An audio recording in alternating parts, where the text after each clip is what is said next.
Breaking Dallas Cowboys updates just in. Surprisingly, our correspondents have managed to obtain this invaluable insight. However, before delving into the details of this news, I'd like to make a request. Kindly subscribe to the channel so that we can soon surpass the subscriber count of the Green Bay Packers. Together, we will rise to become the premier news channel. Leading up to the exhibition against the Seahawks in Seattle on Saturday night, Jerry Jones, the owner and general manager of the Dallas Cowboys, along with Stephen Jones, the executive vice president, engaged with the media to discuss developments concerning the current 89-player roster. From shedding light on Brandon Aubrey to addressing the challenging upcoming task of reducing the roster to 53 players and everything in between, here are the key points from the conversation with the Joneses. Confidence in Brandon Aubrey kicker. Brandon Aubrey has exhibited an increasing level of consistency as each day of training camp and the preseason progresses. Saturday night was no exception, as he successfully converted both of his PI attempts. Both Stephen and Jerry Jones find encouragement in Aubrey's performance, seeing potential in the young rookie to be a key asset in 2023. An interruption in the news segment to deliver an important notice. We'd like to emphasize that if you wish to continue receiving the latest news recommendations on YouTube, it's crucial to demonstrate your support by clicking the like button on this video.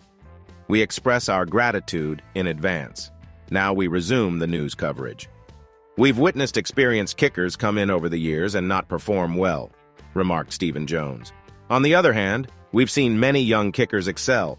I have great confidence in our coaching staff and in special teams coordinator John Fassel. I believe we're gaining a good understanding of Brandon Aubrey, understanding his reactions under pressure, and how he delivers kicks. We still have 3 weeks before the season commences, so there's plenty of work ahead. Preference for backups versus starters in preseason head coach Mike McCarthy has suggested to the media that it's improbable for Dak Prescott and most veterans to participate in preseason games. This has opened doors for the second-string players to face off against opposing first-string teams.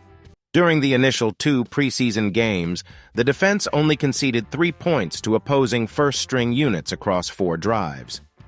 I'm aware it happened last week, and I think our team did well, mentioned Stephen Jones. It's an excellent opportunity to gauge what it'll be like because all of these players will eventually compete against starters. This is a valuable experience for our young talents. Challenging 53-player cut approaching. When asked about whether this season's process of trimming the roster to 53 players is among the most challenging in recent memory, both Stephen and Jerry Jones commented on the difficulty of this particular preseason. It certainly feels that way at the moment, expressed Stephen Jones. Perhaps as challenging as it's ever been, so it'll be intriguing to witness how this unfolds. We still have 3 weeks of preseason football ahead. Jerry Jones's concern arises from the desire to avoid releasing players who could eventually excel in the NFL. The tough decisions for me involve looking at someone who might shine a year or 3 years from now, and we shouldn't have let them go, he acknowledged. Releasing someone we shouldn't have. It's something we need to be cautious about. Despite the abundance of talent currently on the roster, Stephen Jones hasn't ruled out the possibility of recruiting players from outside. We're not finished, he asserted. We continue to acquire football players throughout the year. The players on our roster are not just competing against each other, but also against players from other teams around the league.